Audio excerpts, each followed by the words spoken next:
I spiraled out of my body. And at some point, I hovered over myself. I saw myself laying down there. And one of the things that spoke so deeply to me was while I was suspended over the whole scene, I realized that I had 360 degrees peripheral vision. I went to what I call the blue zone. So it's like my consciousness expanded. That was the first experience is of this enormous expansion. You feel like whatever is your essence, your consciousness, your spirit, it expanded. And I felt enormous. Like I really felt almost like I was the whole universe. I was unlimited. I was everything. I understood everything. It's like all of a sudden, all the laws of the universe made sense somehow. I was white golden light, and I was one with everything, And it was this totally balanced, floating in this unconditional love, timeless, loving, nurturing, being home. Our physical form is only a very small part of who we truly are, because we truly are beings of light. We are divine beings, divine souls that are having a human experience. This is Beyond with Heather Tesch, where we examine near-death experiences and life itself, hopefully making this life a little better. Hello, everybody. Welcome to my guest, Alexandra Kallos. Hello, Alexandra. Welcome. Thank you. I'm really happy to have you here today. And I have to tell my audience, for those of you watching, if you love to hear really detailed and in-depth near-death experiences, you will want to stick around because there is so much to Alexandra's story. And because of that, let's just jump right in, Alexandra. You were riding a bike and you got crushed by a truck. So take us to that day and what happened. Yeah, thank you. So I was living in Amsterdam. I was a very happy 20-something, at the peak of my life, going to art school. I was a student on an art college, and it was a very beautiful Friday morning in April in Amsterdam, full on spring, sunshine. So I had left my home and I was cycling along the canal, and I reached a crossroads, a crossing in the center of town. There's a stoplight. So I stopped in front of the light, and then I noticed a big vehicle sort of pulling up on my left. Then the light went to green quite quickly, and this vehicle started to steer quite quickly, sort of, gaining some speed and going round the corner. So the truck wanted to go to the right, went to the right, and I wanted to go straight. So as it sort of starts to pick up speed, it sort of crushed me in the curve as it was taking, the curve, and actually pushed me into the curb. And I remember sort of feeling really a bit scared already, a bit shocked, and even looking up, trying to see if I could see the driver, and just something like, "Hey, watch out." Anyway, it keeps going. And then the next thing I feel is something really big from behind sort of came into me. And that's all. I have very little recollection of really what transpired in those actual moments. Something really big, like a big thud from behind, and then everything went to black. And as I reawakened in consciousness, I spiraled out of my body. And at some point, I hovered over myself. I saw myself laying down there. And one of the things that spoke so deeply to me was while I was suspended over the whole scene, I realized that I had 360 degrees peripheral vision. So that's actually the first sort of recall I have, this being in awe, just like, wow, what is this? It's amazing. I could see the whole of Amsterdam and beyond, and I saw the sky. And it was just this really quite profound experience.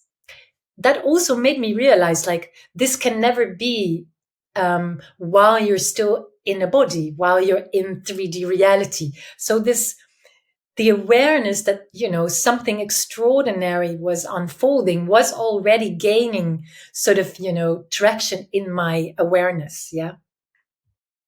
And so I lingered a bit in that, in this panoramic view, in that experience. And I remember that it felt like everything had come to a sort of freeze frame. I was sort of not moving. I didn't feel anything. I felt no emotions. I felt no pain. It was a sort of neutral, like I was suspended in time, like I had sort of gone outside of time. And then my focus went down towards the ground. And then I started to take stock of what had happened. I saw a pedestrian crossing. I saw the black and white stripes. I saw a sort of big vehicle on the left, and I saw my body. And then it started to register, like, okay, like I had an accident and I am laying down there and it really doesn't look good. And then I started to see, even from that height, that there was blood trickling between my legs, and my bike was in between my legs, and my legs were in a very strange way, sort of cradling the frame of the bike. So everything was very odd. Still, in that moment, nothing moved. I'm still in this expanded sort of quantum space, felt no pain. I'm just sort of watching it, sort of dissecting, all the different aspects. And then it was like everything very slowly started to move. And then I saw people sort of approaching from both sides, as it happened on a very busy street in the center, cutting through the center of Amsterdam on a Friday morning. You can imagine there was loads of traffic and there was loads of people. And I remember thinking, what are all these people doing? Why are these people walking, running towards me? And then when I got a sense of why I was laying down there and how bad the situation was, I thought, can't they just all leave me alone? Can't they just also give me some space, give me some air? I felt that they were encroaching on my space. Very odd. Then the next thing I remember is I saw a man running over the bridge, because that was a canal. And this man started to sort of managing the people. And I saw him with his arms, and he was keeping the people at bay, and he sat next to me. And I saw that he ever so slightly changed my head, pulled the bicycle from my legs, and then he squatted next to me, and I saw that he took something out of his pocket. And I remember that it was white, and it turned out to be a white handkerchief. And actually, this man saved my life, because he wiped all the vomit from my mouth and my face that would have suffocated me. That obviously already had suffocated me, because I was already in this kind of death state, right? So this man sat next to me. He held my hand, as apparently we were waiting for the ambulance to arrive. Then everything started to move in real time. I also started to sort of feel this connection to my body. And I remember that with a shock, I realized when I looked down and I took it all in, the whole scene, I thought, okay, but I am dead. And in that moment, it was like everything went very fast, and it was like this invisible thread. Like before, it had been like I had sort of hovered in the sky like a kite on a little string, and it was like the string, the cord had snapped, and I had let go. In that moment, I remember I surrendered. I let go. It was like, okay. And then again, I felt that I moved away from the scene. I moved away from Earth at a very high speed. It was like, I gained incredible, it went incredibly fast. And then the next moment, again, everything turned to black. Then the next thing I remember was floating through the universe. Now, I remember this because I had experienced that as a child once or twice. So it was kind of like I remembered it. So that was a relief. I thought, oh, I think I remember this. This is so pleasant. This is so peaceful. And in that moment, you already, like your consciousness, you're in this sense of you're sort of liberated because you know you have no body. You have no identity. You're just this consciousness or this spirit that is floating in space, basically. And space is not black. Space is not even really dark. I perceived it as a sort of very beautiful, dark, velvety blue with lights here and there, but it's kind of abstract. It's more just a sensation that you're this beautiful soul, this spirit, and you're just kind of floating and sort of amongst these planetary bodies, and there is no time. So you become aware that you have no body, that you have no name, you have no past, and that you are sort of kind of timeless. You're immortal. It is your first real experience of your own immortality, which is absolutely amazing. So that was a very peaceful, profound experience. And that went on for a while.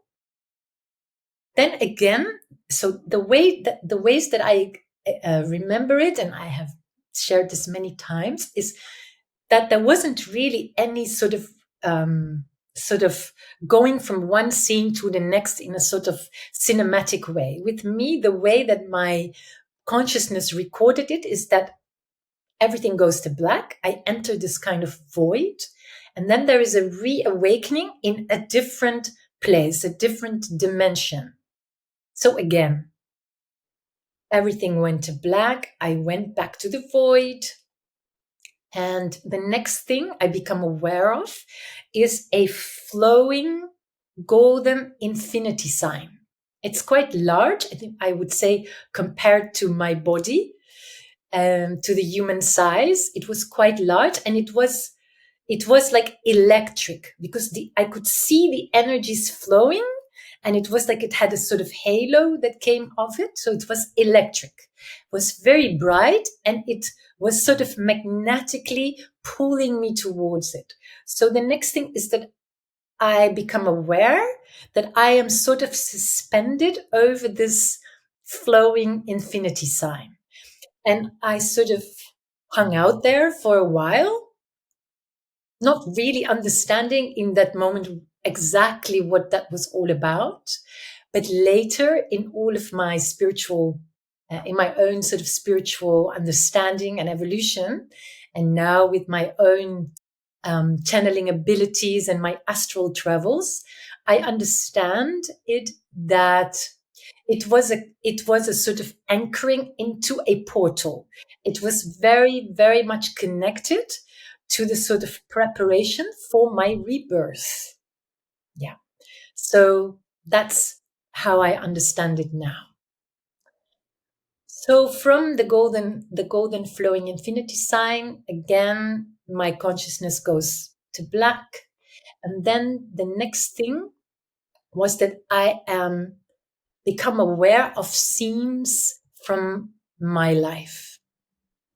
And they were seemingly random scenes, but the one that really stuck with me was that it showed me, and it was like everything was floating, everything was in movement. And it showed me a big argument I had had with my mom when I was about 13, 14. I was a teenager, and my mother and I had a very big discussion. And I was a very rebellious, fiery teenager.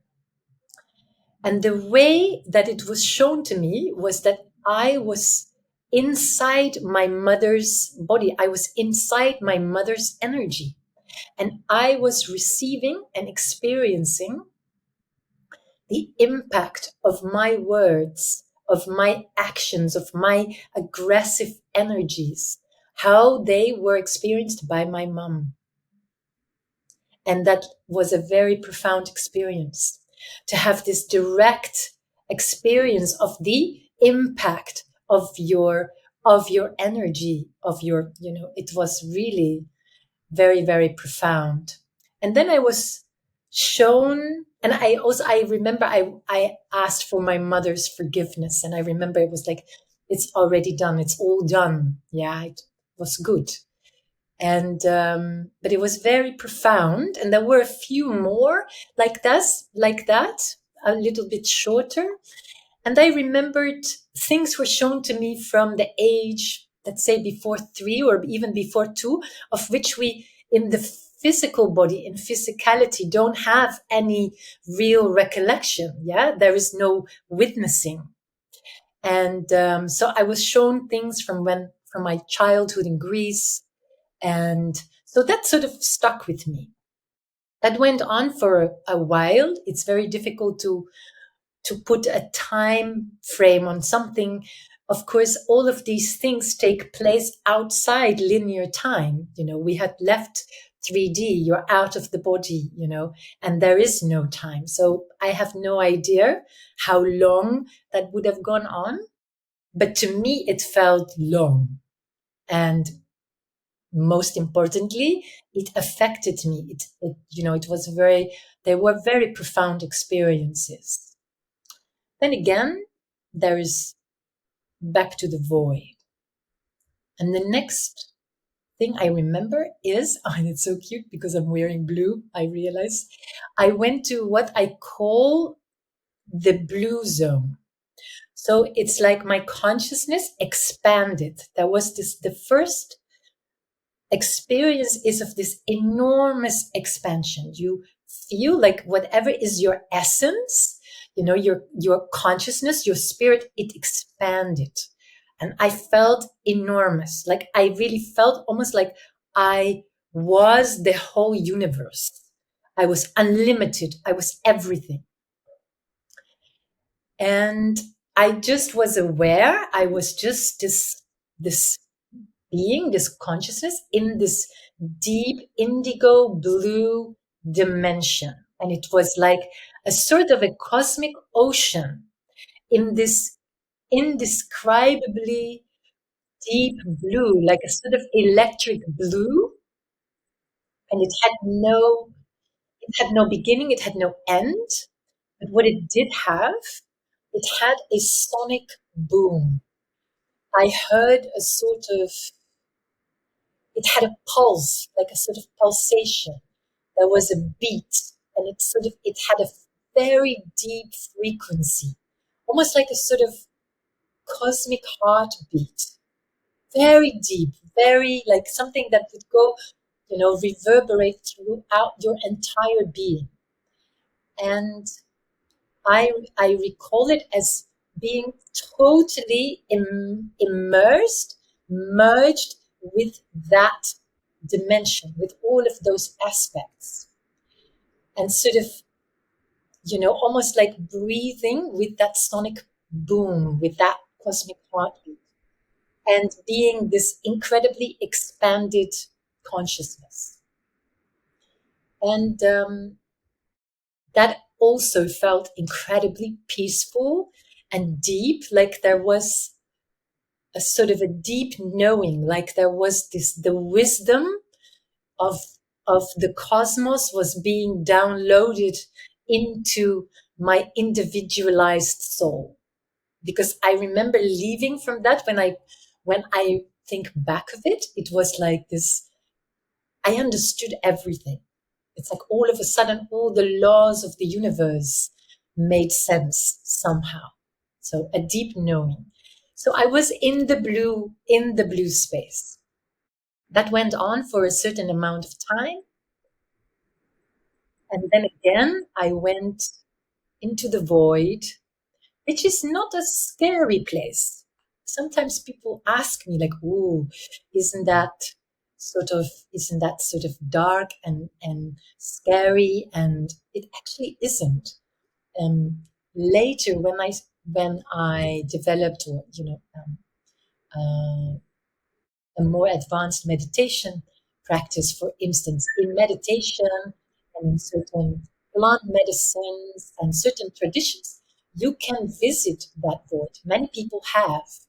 And in the beginning, it's a little bit scary, but it's actually also an extremely beautiful experience and very fertile, because I see it as the sort of the divine mother's cosmic womb. It's like the womb of all creation that to me resembles the void. And of course, also when we think of the woman's body, an embryo also begins in darkness, you know. So for me, the two sort of mirror each other. So when I reemerged once again from the void, I found myself as light. That's how I remember it. And it was literally, it was this overwhelming sensation of being one with God. In those days, I called it God. I would say being one with the divine, being in oneness, being with Source. And it sort of looked like I was white golden light, and I was one with everything, with everything. And it was this totally balanced, floating in this unconditional love, timeless, loving, nurturing, being home. It felt more than anything. It was this like, I've come home. So there was this deep, overwhelming sense of wholeness, of oneness, and of belonging.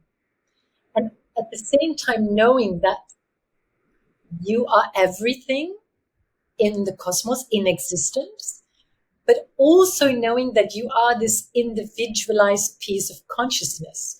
So it was this beautiful dance, between the eternal and the unlimited, and the infinite and the individualized, sort of personalized soul, and everything in between. So that was the most overwhelming experience. And while I was nicely floating in with Source, there was a voice out of the blue. And this voice said, "You can't stay. You have to go back." And it completely took me by surprise, and I was very shocked. And then what followed was a sort of bargaining with God, as I've often called it. And of course, this all happens telepathically, because, there is no body to make any sound. Everything happens in the same instant. So it was a telepathic sort of interaction. And I bargained. I pleaded with Source. I said, "No, don't send me back. I'm home. I'm here. I love it here. I'm love. I'm in oneness. I want to stay. This is all I ever want to be. And I'm finally home. I'm finally belonging. And please, please, please, please." And really, it didn't really engage in the conversation. I think my consciousness just sort of pleaded for a while, and then the voice just sort of repeated what it had said before, and it said, "No, no, you can't stay. You're going back." And then in the next moment, I reawoke into consciousness back inside my broken body. Um, in a ICU unit, I think you call that in English, in intensive care, in a room by myself, on a ventilator machine with many, many tubes going in and out, unable to speak. And that was my first recollection of sort of being back in a body and sort of understanding I was in a hospital, and that was about the extent of it. So that is the sort of the story. There is so much to what you experienced. I loved hearing all about it. You and so many others talk about these other dimensions. What exactly is another dimension? I mean, how is it differing from where we are now? What is it exactly? Yeah, and of course that's a very good question, and it's a question I'm asked a lot of the time, because these terms get thrown around all the time. So a different dimension, in my experience or in my perspective, is a difference in vibration. So it's not really that you physically go somewhere else, but your essence, your consciousness, which is not bound to the body or the physical, that is able to align itself to a different frequency. So 3D is like a bandwidth, and 3D is a very heavy, dense bandwidth. I sometimes compare it with, how do you call it, like layers of Wi-Fi. So nowadays we have access, there is 2G, 3G, 4G, 5G already. So with dimensions, it's actually very similar. So what is the difference between 2 and 5G is that 5G is faster. Yeah, it is more finely attuned with more, how do you call that? Potential, yeah, to transfer data. This is the best analogy, because with dimensions, it's very similar. It's not that they are physically somewhere else. They exist all right next on top of each other. And so it's up to us, it depends on our own vibration, our own frequency, and our abilities to tap into these different vibrations. Just as we need a different type of gadget, a different phone or a different computer to tap into the different, bandwidth, the different speeds of Wi-Fi. It's quite similar, with dimensions. So 3D is very dense. So you could say that's the 2G. And so if you take the fourth dimension, that is the astral realm. Yeah. So that's where you go when you leave the body. When your soul leaves your body, you go into the astral, and the astral realm has all these different layers. It has all these different bandwidth. And depending on your frequency, on your vibration and your intention, because we can also visit these dimensions at will if we know how to. That will determine, so your vibration and your frequency determines, what dimension you basically plug into. Was that helpful? It is very helpful. The comparison with just the different vibrations, that makes a lot of sense to me. There were times during your near-death experience when you said you had no identity, which sounds very scary to a lot of people, but you describe it as very beautiful in many ways. Yeah. So can you help us understand that? Yes. That is to put that in a few words. So we have to start with the fact that we are more than our body. Our body, our physical form is only a very small part of who we truly are, because we truly are beings of light. We are divine beings, divine souls that are having a human experience.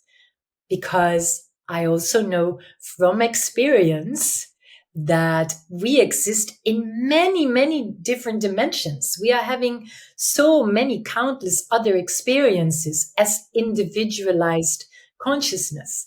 And actually, when we dream, those different aspects of us are actually communicating to us. Okay, that's a different story. So coming back to a name and an identity. So understand that identity belongs to the part where we are the individualized self. We are just one aspect of this, of the all that is. Yeah. If we say that everything is white light, because white light has every spectrum, every color spectrum. So your soul is only one little aspect, one little speck from the all that is, from the white light. And so as the individualized consciousness, as the individualized self, yes, we take on this identity. We have a name, and, we build a personality. Yeah. We have an ego in the physical form. Yeah. We have an ego that processes everything that we experience. That we call our identity. Yeah. And what is identity other than a name that was given to us and a bunch of memories? Think about it.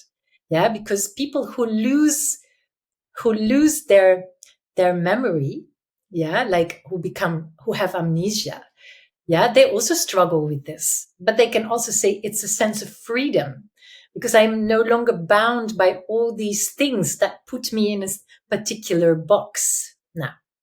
So we have this self, we have this identity. And the moment that you transcend that, when you sort of go beyond that box that you're in, so your gender, your age, your race, your religion, anything that falls in this category of individualized self into personality, it sort of melts away. So the moment you transcend that, you become free, because when you transcend the limited self, you become the unlimited self. Yeah, you become everything, but everything is also nothing. So you're in this freedom that you're not bound by all these limitations. I'm a woman of a certain age with a certain color hair, and I have certain memories. And this is all very limiting because it belongs to the limitations of 3D. So we still have an essence. It's just not these earthly identities. No. Got it. You are very good at describing things to really help me have a better grasp of it. One thing else I had jotted down, you talked about us existing in many places when we were, talking about dimensions. So are those other lives where we're existing, or what is that? Yes. They are other existences.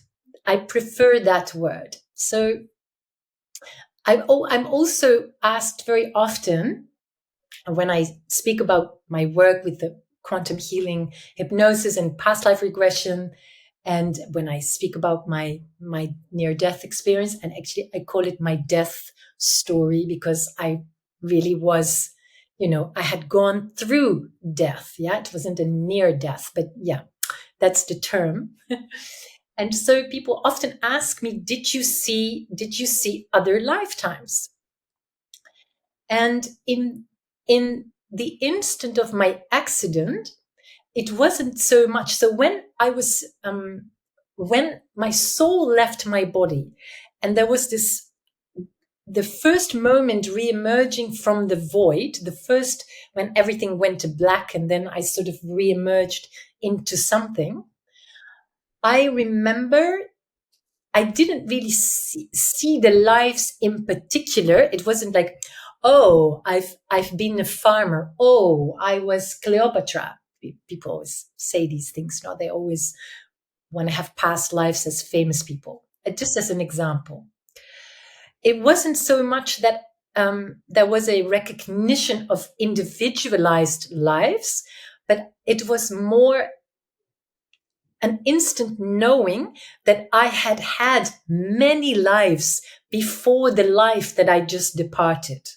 And that I remember that again was this kind of excitement and this aha moment. Like I had always assumed, I had always suspected that, and that past lives probably existed. And I really leaned into those concepts, right? And so I can't really say truthfully that I saw these lives later in all my own past life journeys. Yes, I have many experiences. I've seen many lives. But lives don't only exist in the past tense. Again, all lives exist simultaneously. So a better term is parallel lives. So I remember in that first moment, this aha erlebnis, this aha moment was, I've had many lives and I have many lives after this moment. So it was a peek into a sort of future. Let's say just there was all the other lives I hadn't physicalized yet. And then on this side, let's say, or there was this impression like, oh, but I have had many, many lives. And it also put this life as Alexandra in its right perspective.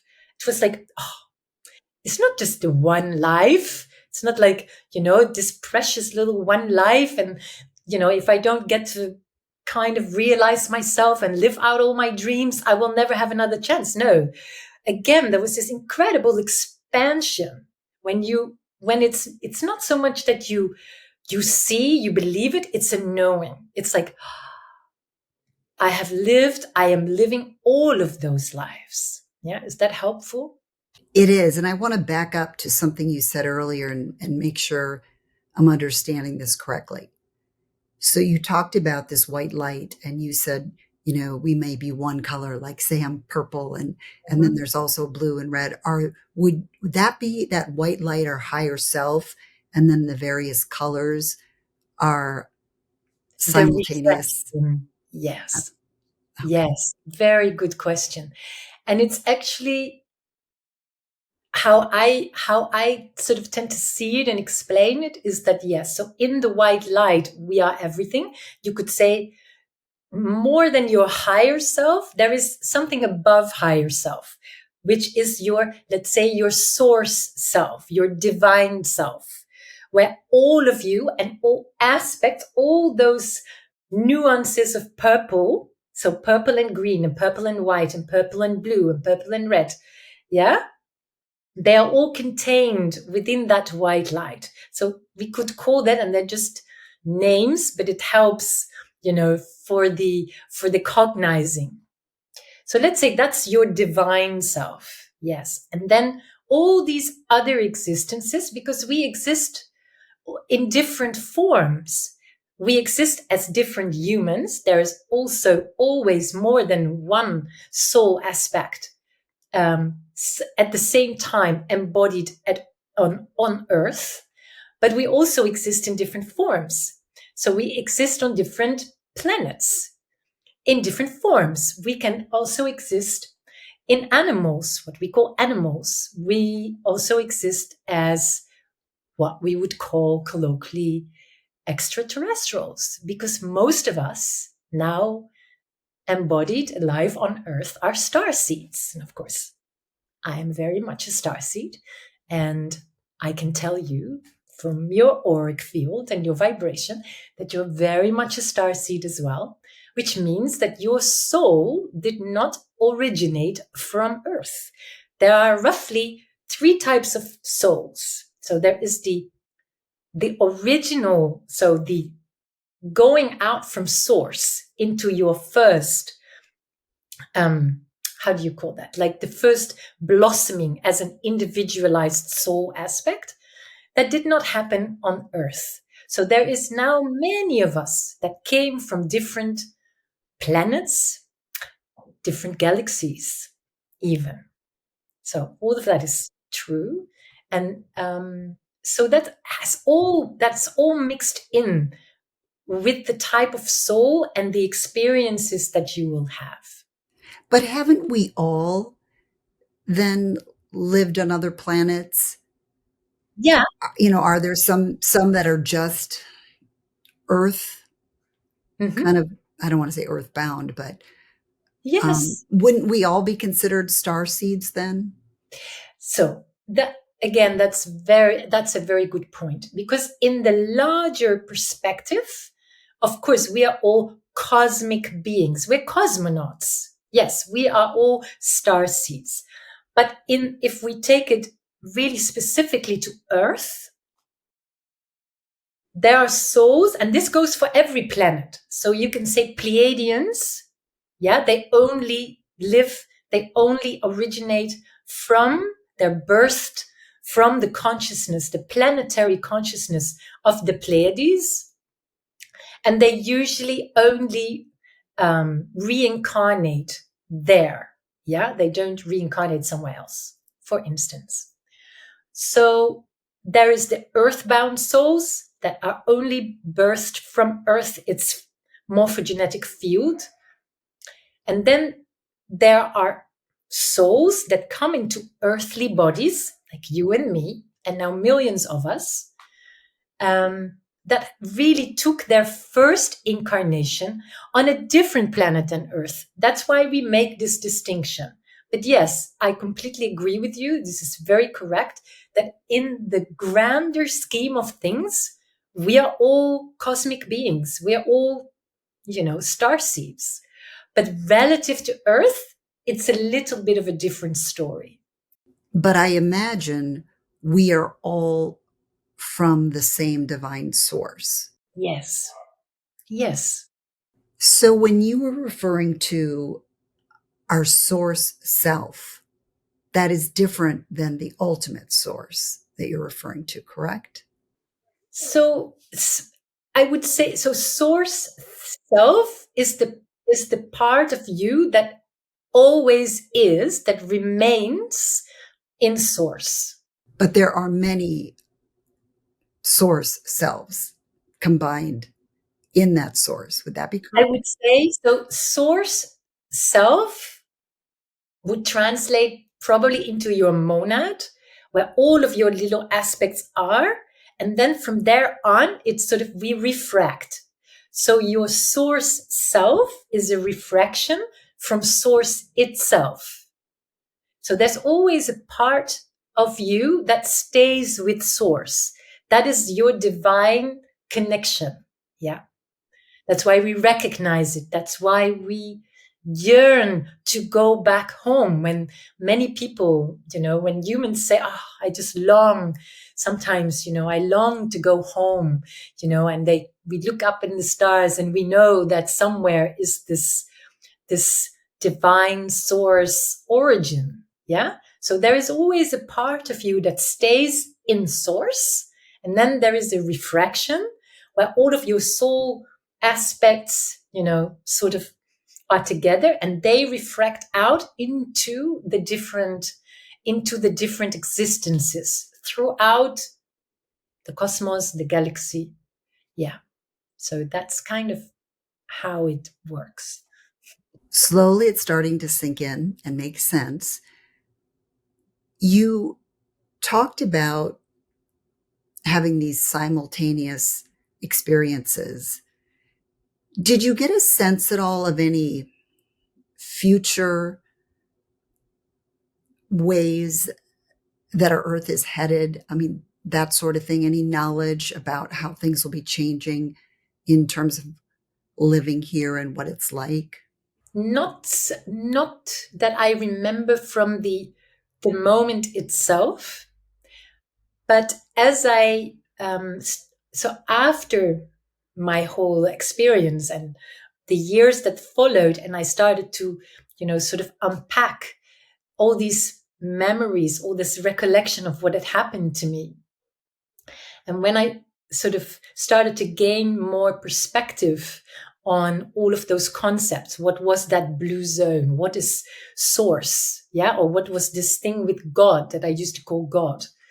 As that grew, I sort of started to be very anchored in my spiritual journey. And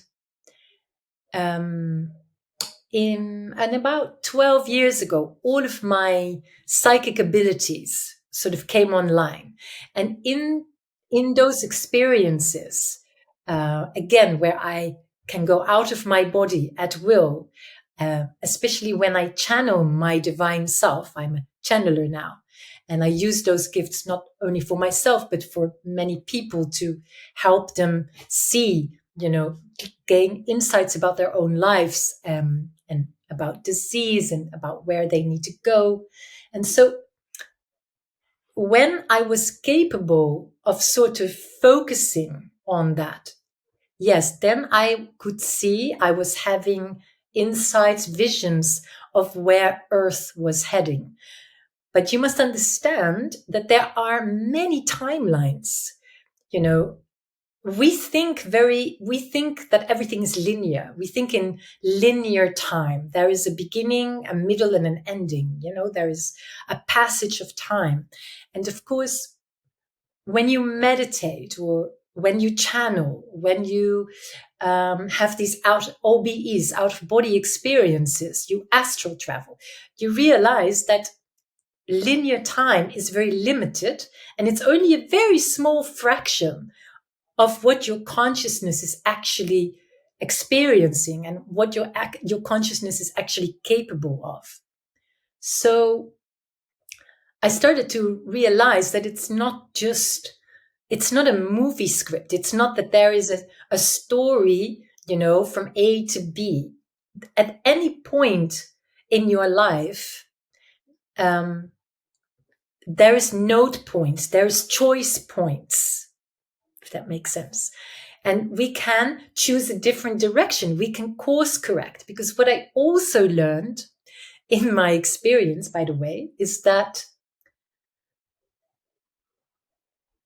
we have a soul contract. So prior to coming to Earth into a fetus, into a baby's body in a womb, we go through a sort of liminal in-between space where the soul gets sort of downloaded with this adventure that it is about to enter.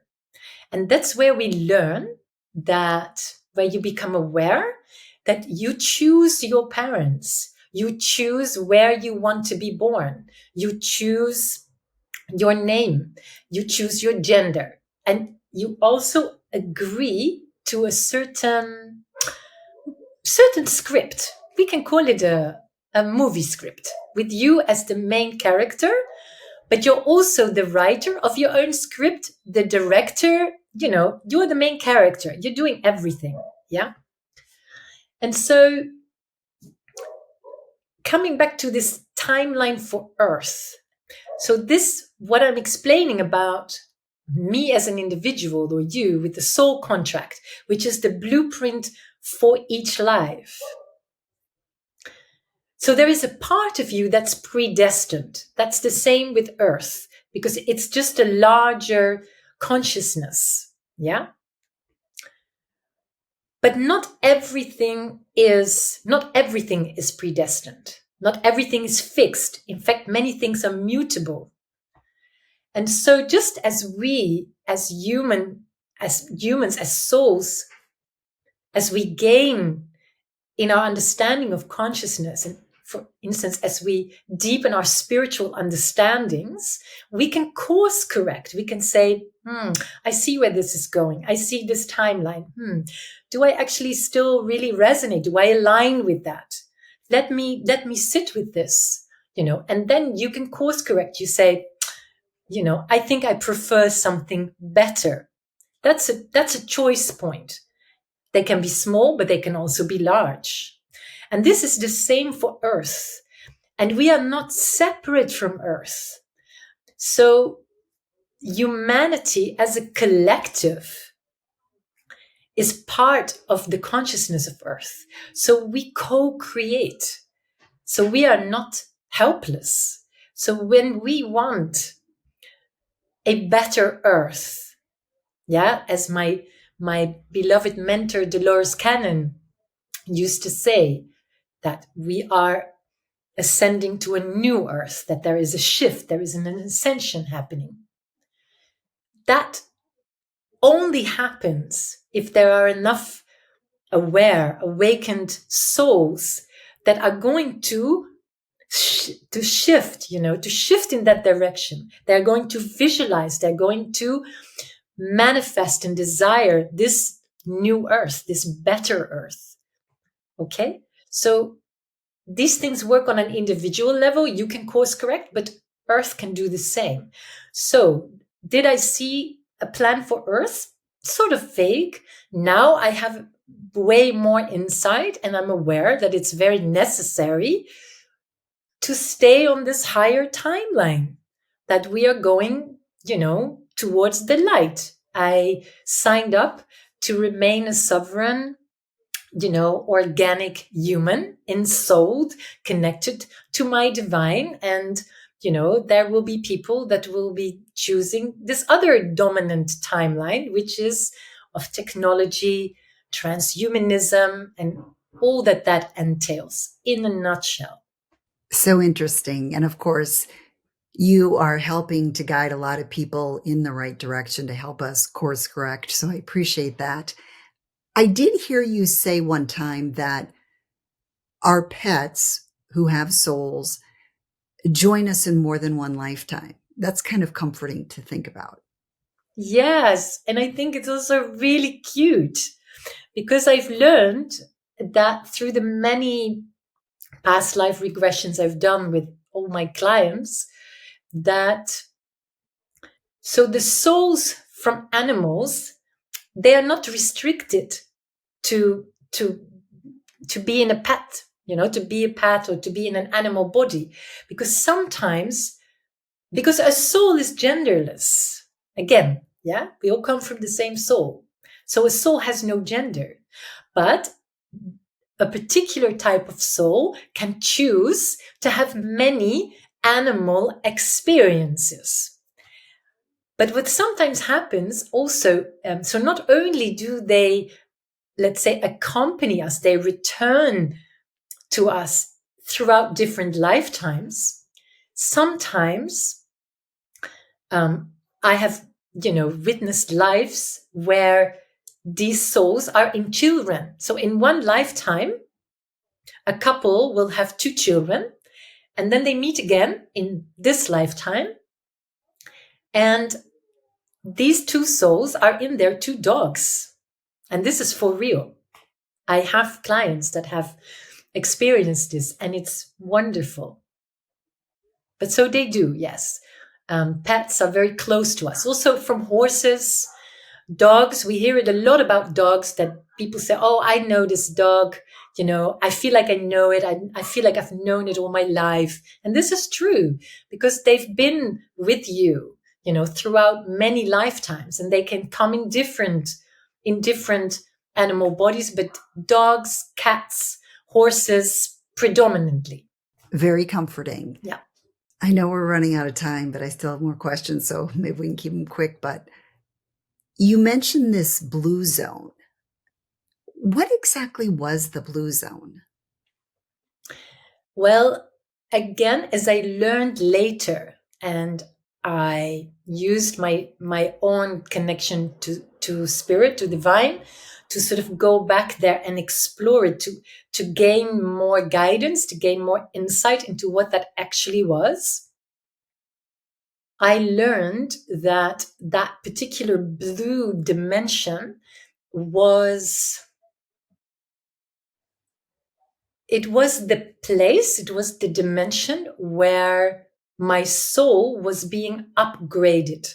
Because when I came back to my body, I was not the old soul, the soul that had occupied the body before the accident. I am what you call a walk-in. This is also a phenomenon that happens quite often, but there are different types of walk-in. So that would take too much time. But what I can explain is that I am the type of walk-in where all of the old soul literally vacates the body. So it walks out, and in that vacuum, a new soul walks in. Sometimes that is a completely different soul, from a different place, depending on the soul contract. In my case, it was a higher aspect of my oversoul. So old soul gets taken out, new, higher, six-dimensional package walks back in. That is sort of, in a nutshell, what a walk-in scenario is. So I understood that this blue zone was the sort of, you could say, the womb, the space where that was being facilitated, where the soul was being upgraded and reassembled, and then sent back through the stargates back into my body.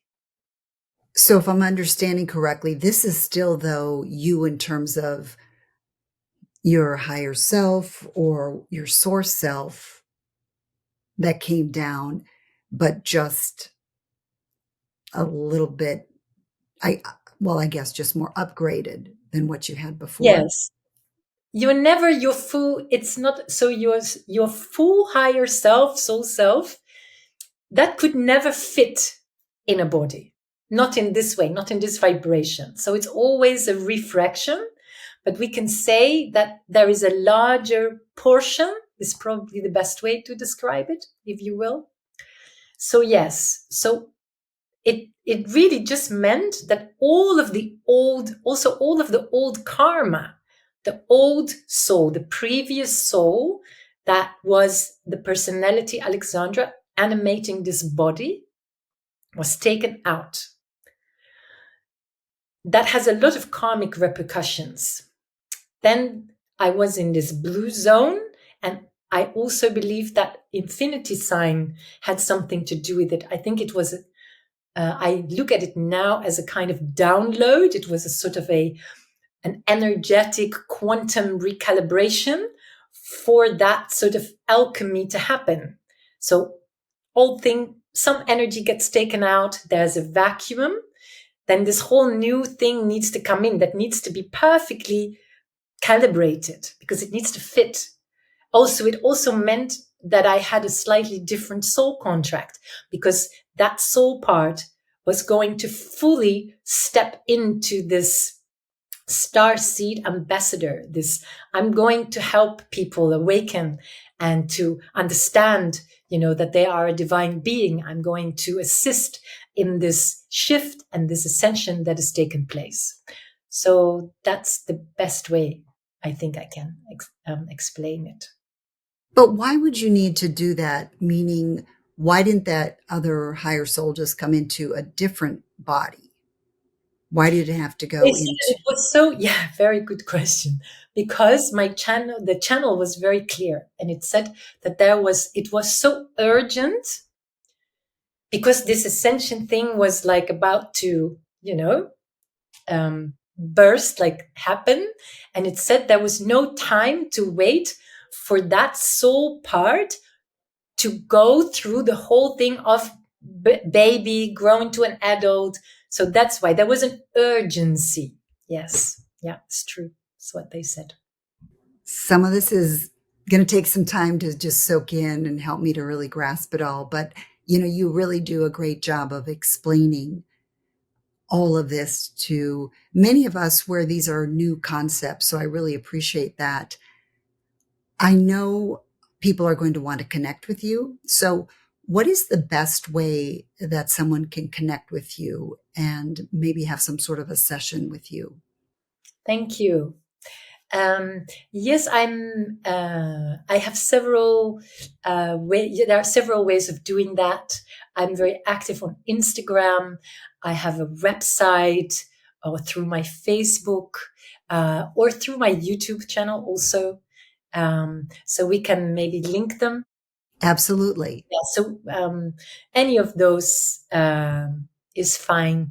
So I would say Instagram and YouTube probably the best ways because I'm most active there, and yeah, I would love to get to know some more people and assist other souls on their beautiful journeys. We're all in it together. This is the star seed revolution. What I love about your story is it shows us there is so much beyond what we think there is. And I love just learning just new aspects of what is in the beyond. And you really opened up a lot of that for us today.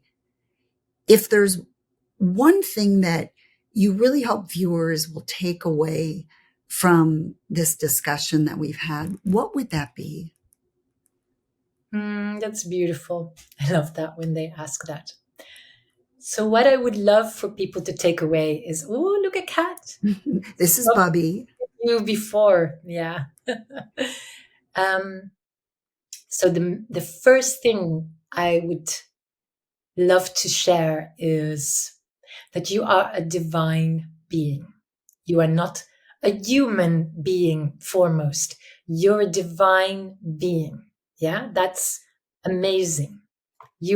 Everyone has their own unique, authentic connection to the divine. So you're a divine being. And the other thing that I always want to sort of leave people with is that death is not real. Death is not real. It is a transition. And in most cases, from all of my sessions, the quantum regression sessions, or in the channelings, or in my sacred circles where people go through a death process, death is the most serene experience. Yeah, it's so sacred and so serene and so beautiful. So try to lose your fear of death because it is really, you're going through the sacred, beautiful portal because you don't die. You can't die because you are immortal. You are divine. What is really you lives on. Yeah. Like you don't disappear. You don't die. There is no death. It's a transition from one state into another. And I really feel so strongly about that particular message, because there's so much fear of death, and especially religion and all this cultural programming over thousands of years, and it's not necessary. It's all false belief, it's indoctrination, because really I've been there. And in fact, I've died twice.